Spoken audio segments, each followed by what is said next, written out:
right, so we're going to do a topic of the Renaissance. This is kind of an important topic because it is kind of the watershed, which is a historical term for a turning point between the Middle Ages and kind of the rest of history, where we're starting to move into this modern day, where the governments are changing. We don't have this medieval sense, kind of like we've talked about with kings and queens. And so the Renaissance is a really important moment in world history.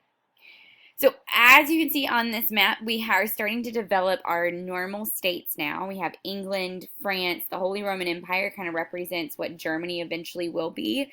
Spain and Portugal kind of look about the same.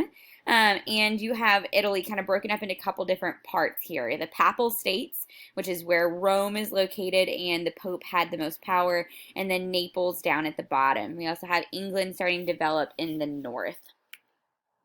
So the Renaissance is French for the word rebirth, because the Renaissance essentially is this rebirth of an interest in learning, art, science, whatnot.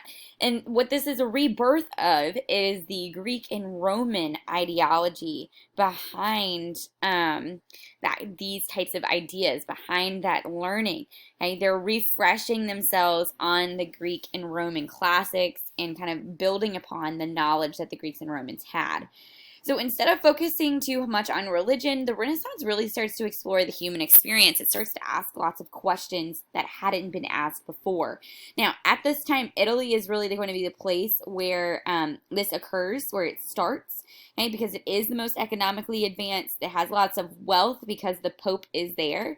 It's urbanized. There's lots of cities, and it is more literate because, again, the Pope is there. The church had been there, and so they do have more people that is going to be literate. Now, it also is the place where Rome is. So the Roman Catholics are going to be the Roman classics are going to be the basis of the Renaissance, and that all starts in Italy. So after the Black Death, there had been lots of starvation, the Crusades, there had been lots of warfare. They had a significant decrease in population. Remember, as a result of the Black Death, that the population decreased by about a third. So now farmers are able to produce more food, and food prices decline. Right? As a result of the Crusades, their cultural diffusion occurs, and so these new ideas, desires from goods from the Middle East are occurring. This led to an increase in trade between Europe and the Middle East, and an increase in knowledge, right? They had maps, they had the astrolabe, they had things that are going to help those Europeans to explore. As a result of the Crusades, the Byzantine Empire also collapsed, right? And so they are going to have an increased interest in these Greco-Roman traditions that the Byzantine Empire had kept traditionally. Now, the remains of ancient Rome are still pretty visible in Italy, which is also going to lead to an increased interest in these people from long ago amongst the Renaissance Italians. Now, with these increase in trade between the Middle East, merchants have a growing need for money exchange because now they're exchanging worldwide rather than just in their towns. They also needed a place to make deposits because there was a lot more money that they were collecting, and also the need for credit because merchants weren't going to necessarily have the money up front, and so they needed to be able to borrow money. So that's where the modern day banking is born. Okay, so this idea of credit, we're already familiar with the idea to borrow money. Okay? If you have a credit card, that means that you have money that you don't necessarily have in your bank account, but you have the opportunity to borrow with the indication that you're going to pay back. Now, merchants needed this money because they needed to be able to buy goods that they would make a potential profit on and be able to pay back all of those debts and then also make a profit. So credit expanded the trade because it allowed these merchants to kind of get these goods and services that they previously didn't have. Now, the bankers and the accountants, they start keeping track of money using Arabic numerals. That was one of the things that came from the Middle East as a result of that cultural diffusion between the Europeans and the Muslims. Previously, the church had outlawed a practice called usury. What we call this today is interest, right? So interest rates. The church had said no interest. It's not good for people. It's not good for relationships. So you cannot charge interest. But as trade increases, the church decides that it's going to need to be legal because they're going to have to protect themselves. So it's a a way of setting boundaries. And so they do allow merchants to then charge and banks to charge interest on high risk loans, meaning loans to people who may or may not pay back that money as long as the interest rate was reasonable. For many, many centuries, these Italian city-states had a monopoly on trade because they're on the Mediterranean Sea. They have a lot of access to trade routes like the Silk Road, the Trans-Saharan trade route, the Middle East. And so their large cities start to develop specifically along the coast. Florence, Venice, and Milan are three of the largest cities in Italy. A lot of Northern Europe, including France and England, are still very rural. They're still kind of in that feudalistic ideology. They're not kind of moving out of that type of manor system quite yet.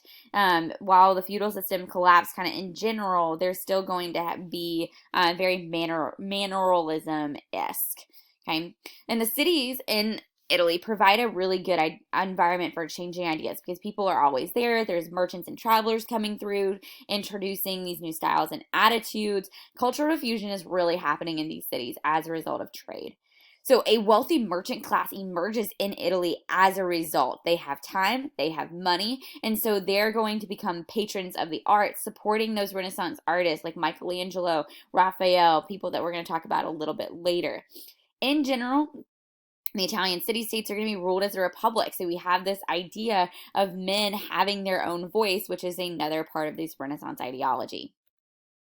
So this is what Renaissance Italy mostly looks like. And we're really going to talk about the papal states, but you also see some of these other smaller kingdoms starting to emerge, which is in line with the history of Rome. If you remember, they kind of all developed separate anyways earlier. Now, there was one really big family in Italy that had had a lot of the wealth. The Medici family. They're kind of known as like the people that like had all the money. So like the Bill Gates of Italy at this point. Florence really became a banking center based on the Medicis. Its population continues to grow. They have a big artist class. And so the Medici family actually takes over control of the city of Florence and becomes dictators of that city. They kind of rule everything. They're rich enough. They have enough power. And so they start to encourage the work of artists like Leonardo da Vinci and Michelangelo, and they are really credited with helping to encourage this Renaissance through the use of their own money. Now, I want another person, the philosopher from this time period who is really well known is Machiavelli. So Machiavelli influenced a lot of the rulers during this time period because he took this new approach to government in his book called The Prince. It's kind of looking at the principles, the prince, kind of referring to the monarchs, and he told rulers how to expand their power. And he really kind of was this was a really step away from medieval because he told them that it's okay if this goes against the church teachings. So he really kind of took powers into his own hands and supported the absolute power of the ruler over their citizens. He was really focused on absolute power, meaning that the ruler was the only one in charge. So they're kind of rejecting that idea that they needed the church to support them. So there's a couple of statements that Machiavelli makes that we still kind of know today. This idea that the ends justify the means.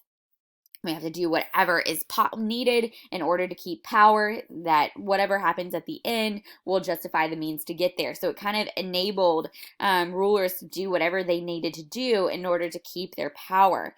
He also said, which is what his famous phrase is, that rulers should do good when possible, but do evil when necessary. Again, the whole focus here is on how these rulers are going to be able to keep their power.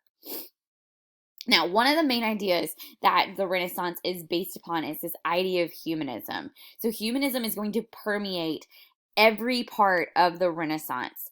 Okay, so during the Middle Ages, if we've talked about this before, that the Middle Ages really focuses on the church, focuses on salvation, really focuses on religion. The Renaissance is the complete opposite of that. So they're focusing on the individual, they're focusing on things here in earth, but they're going to still continue to celebrate Christianity and practice Christianity.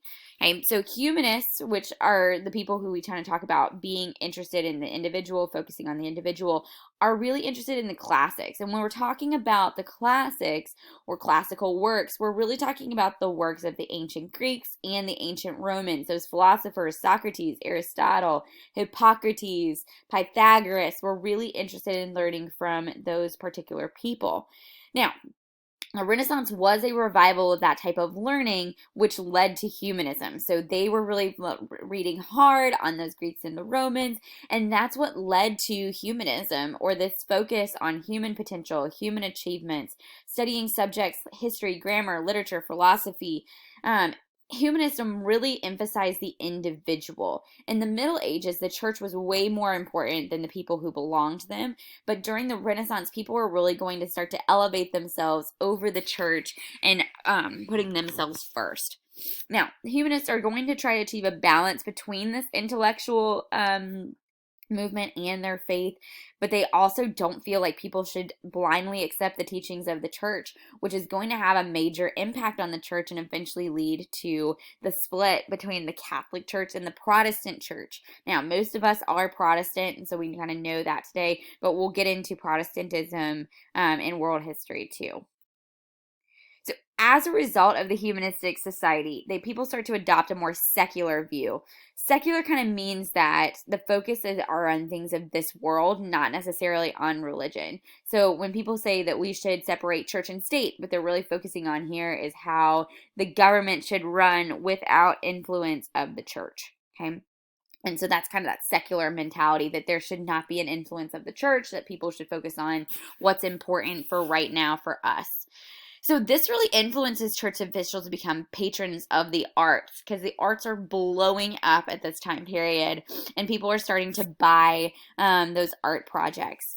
Now, Petrarch was an early Renaissance humanist. He had a major library of Greek and Roman manuscripts that opened the works of these writers to Europeans. So because they had this large library, they're able to then share those ideas. And Petrarch really becomes known as the father of humanism.